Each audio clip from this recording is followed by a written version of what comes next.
भारतीय वज़ीर-ए-आज़म नरेंद्र मोदी का ऑपरेशन सिंदूर हकीकत के आईने में भारतीय प्रोपेगेंडा। नाज़रीन, मोदी जी आज बड़े ही फ़ख्र से दिल्ली की फ़िज़ा में ऐलान कर रहे थे। क्या ऐलान था? हमारे बहादुर जवानों ने दुश्मन को उसकी औकात याद दिला दी। सैकड़ों किलोमीटर्स अंदर जाकर दहशतगर्द हेडक्वार्टर तबाह कर डाले। खैर, सुनने में तो ये हॉलीवुड का स्क्रिप्ट लगता है, मगर हकीकत यह है कि ऑपरेशन सिंदूर भारत की हालिया तारीख का सबसे ज़्यादा जिल्लत आमेज फौजी बाप था। पाकिस्तानी सरजमीन पर सैकड़ों किलोमीटर्स अंदर घुसने का ये दावा सिर्फ मोदी के माइक्रोफोन तक महदूद रहा। ज़मीनी हकीकत तो ये थी कि भारतीय फोर्सेस को पाकिस्तानी फ़ौज की बर वक्त और भरपूर जवाबी कार्रवाई का सामना करना पड़ा, जिसने न सिर्फ ये यलगार रोकी बल्कि भारत की अगली चौकियों तक भारी नुकसान पहुंचाया।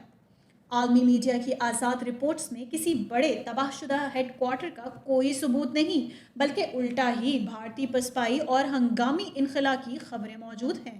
मोदी की आत्मनिर्भरता की तारीफ भी तो कमाल की ही है। कहते हैं ऑपरेशन सिंदूर में मेड इन इंडिया के कमालात दुनिया ने देखे, मगर नाजरीन, असल कमाल ये था राफेल फ्रांसीसी, सुखोई रूसी साख्ता, ब्रह्मोस रूसी design, drone Israeli, S-400 Moscow से बराह रास्त।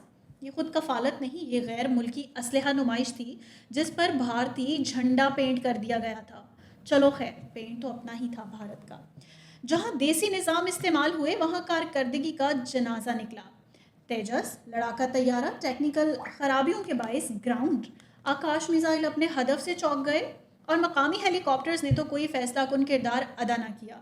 तो खाने में इंडियन मेड सामान फायरिंग के दौरान जैम और ओवर हीटिंग का शिकार रहा। मोदी जी ने ये कमालात नहीं बल्कि निस्साबी मिसालें हैं कि किस तरह से दहाइयों से कौम का पैसा कागजी प्रोजेक्ट्स पर ज़ाया हो रहा है। फिर आता है मोदी का सुदर्शन चक्र मिशन। भगवान श्री कृष्ण से मुतासिर होकर 2035 तक सिक्योरिटी शील्ड को मजबूत करने का ख्वाब। अब यहाँ सवाल ये है, जब आज की टेक्नोलॉजी इंपोर्ट पर चल रही है तो 10 साल के बाद ये चक्र खुद घूमेगा या फिर रूस, फ्रांस और इसराइल के कारखानों में? इसके बाद मोदी ने सिंतास मुआहदे पर हाथ डालने की कोशिश की, जिससे आलमी कवानीन कागज़ के पुर्जे हों। हकीकत तो ये है कि ये 1960 का आलमी मुआहदा है जिसे भारत अकेला तोड़ नहीं सकता।